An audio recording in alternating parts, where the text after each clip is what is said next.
Hi, I'm Ash and welcome to another episode of Hit and Sunk Games. Today we're going to be looking once again at this classic game, Star Trek: The Final Frontier.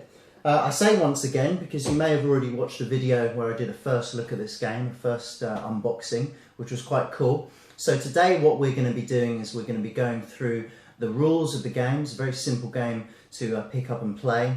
And then I'm going to give you my honest review. So, Star Trek: The Final Frontier, this board game was produced by BMI. It's no longer in production, but I've already found that you can pick it up on eBay. So if you do like what you hear, then you can find it there. So yeah, let's take a look. Okay, so this is Star Trek: The Final Frontier. It's a game for aged 10 years and up. And let's go first of all through the contents of the game. So what you get is you get this game board, which splits into 4 pieces, connects together like a puzzle. You get 1 dice. It's a game for up to 6 players, so you get 6 player pieces, different colours.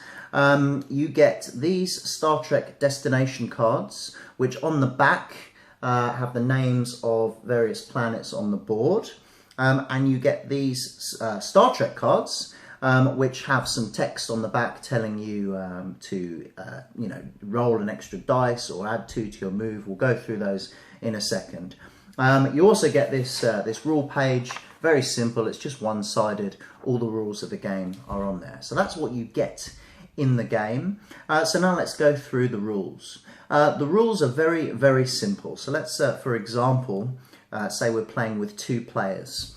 The blue and the orange. Everyone starts on Earth, and what you do is you shuffle the destination cards here and you draw 4 of them. Each player draws 4. They keep it a secret, okay, so no one else will know, and it will have 4 planets that are on the board. So you can see these are my planets here. Okay, so let's pretend that I've drawn these. Basically, what I need to do is I need to travel to each of these 4 planets and then return to Earth. You have to return to Earth to win. Now, no other player will know that I'm on my way to these planets, but each time I reach a planet, I have to declare that I've got there. So let's say I reach here, Romulus. I then say, everybody, I've reached one of my planets. I put that down so everyone knows, and then I carry on going to planet 2, 3, and then 4. And as I say, finally, to win the game, it's the first player that has visited their 4 planets and gets back to Earth. Now, what's good about this game is that every time you get to a planet, you have to stop. So even if you don't want to or need to get to this planet, if you want to pass through it, doesn't matter. No matter what you roll, you have to stop on this planet. And the reason is because then you need to leave the planet, lift off with your ship. To be able to do that, to leave any planet, even starting from Earth, you need to roll an odd number. So there I rolled a 4, meaning I don't get to leave Earth. So the next player rolls, has their go. Eventually, when it comes back to me, I roll again, 6, even number again. I still don't get to leave Earth. I keep rolling until I get an odd number. There we go, 5, an odd number. I get to move 5 spaces. That happens at each of the planets. So as I say, even if I rolled a 5 here and I actually want to bypass this planet, I still have to stop on it. That's my go over. Then when it gets back to me, again, I have to roll an odd number to leave the planet. If I don't roll an odd number, it's the next player's turn until it comes back to me. So that sums up the planets. It's a nice way to kind of slow up the game, to hinder you maybe. There are 2 different markers on this board. You've got the star squares, and you've got these black squares here. So the star squares simply mean to draw a Star Trek card. You draw a card and you read what's on the back. So this card here says, McCoy falls ill after visiting Vulcan. Halve your next score whilst he recovers. So basically, the dice roll that I throw, I would halve it. If I roll a 1, what do I do if it's a run at 1? I guess I don't move. Let's pick another card. Your long-time friend has just beamed up into the transporter room. Go forward 4 spaces. Okay, that could be good. So I move forward 4 spaces. Now, let's say I land 4 spaces and I land on a black hole. Let's say I land on this black hole here. So I've moved forward 4, I land on this black hole. When you land on a black hole, your opposite player to you, gets to choose where to move your character piece. It has to be to another black hole on the board, but they get to choose. So this could really hinder. If they have an idea of where you're going, what planet you're going, this could really hinder you. So yeah, if I'm moving this way, they could move me all the way back to here, or maybe all across to here. So they're in control of that. And as I say, you just visit the 4 planets, you declare each time you get to the planet, and then you have to return to Earth. And it's the first one back to Earth that wins. Very, very simple. So let's go to the review, and I'll tell you exactly what I thought about this game. So what are my thoughts on Star Trek: The Final Frontier? Well, I guess I should start by saying this game is kind of designed for young, the young generation. It's for age 10 and up, so it's not complex at all, as I've already explained. Really, really super easy to pick up, and like I say, I've played this with a few people over the last week or so, and yeah, explaining the rules, super easy.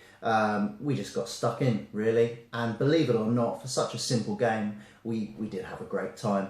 I'm not a Trekkie by any means, but it's quite cool going around, venturing to the planets, and I'm sure if you were a Star Trek fan, you'd be a lot more familiar with the planets and what's on the cards than I am. But even still, really fun to kind of go through the motions. So yeah, what do I like about this game? Well, as I've just said, very simple, very quick and easy to pick up. It's a game for all ages, really. I like the board, I like the look of things. It is very retro, of course it's going to be, it's an old game, but yeah, the board's really cool. The cards, yeah, I mean, they could look better, but they do what they say on the tin. I love the box. I mean, the box, how much more retro can you get? Yeah, it's good. It's not going to blow your mind, but it's a fun game to play. If you can pick it up on the cheap, then great. What don't I like about this game? Well, it's very quick. It is very quick. I've played this game with people, and we've been finished with it within 10 minutes. It's been that quick. Getting to the destinations can, if you always start on Earth, remember. So depending on what kind of 4 planets you pick, you could literally pick the first 4 around this first area of the board. I've done that before. It's been an easy game. The Star Trek cards, as I've said, these have a lot on them about rolling again, missing a turn, adding 2 to your next roll. It's all very samey. It just goes over the same stuff. The only cards or card in here that actually says to go to another planet is actually the one that says return to Earth, which when you get that, yeah, it's a real pain. But there isn't any other cards in here that say immediately go to this planet or immediately go to that planet. I think that would have been a lot cooler if they'd had some cards in that, because that would have really messed up with your game plan. Or even just had more of the return to Earth cards. A few more of those would have been really good. Yeah, it is a bit repetitive. The cards will just say the same thing again and again. Again, another thing that I like, going back to that, is I like the black holes, giving the other person the chance to kind of have you in the palm of your hand. If they can guess or have an idea of an area of the board you're heading to, they could move you over to the other side. And that happened a lot with me while playing this game. It was annoying, but it was great fun. Yeah, I suppose the only other thing, the negative, is that again, it's a simple game. But what do you expect? This is a game designed for kids, but quite enjoyable at the same time. Sometimes you don't want to spend half an hour explaining the rules to a game, and you don't want a game to go on for 2+ hours. Sometimes you do just want to dip into a game, 10-15 minutes, maybe play it a couple of times, and that's all you want. So purely for that factor and the nostalgia of such a great classic game, I'm going to give Star Trek: The Final Frontier a definite hit.